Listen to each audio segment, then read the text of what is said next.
So now I waited about an hour and let me see what comes out, if the update worked or what's going on.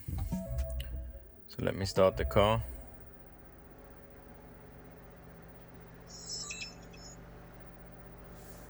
Okay, here I got the symbol. It says update completed, I guess. It says update successful.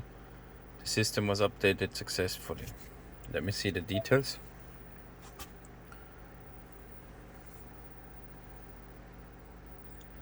Okay, it says the most recent update including the following: Ford Power Up 2.4.3.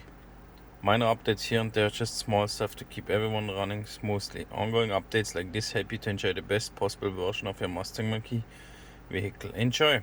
So there's not much information. One thing I notice is that this starts looking different. So I assume it has something to do with Bluetooth. Let's hope.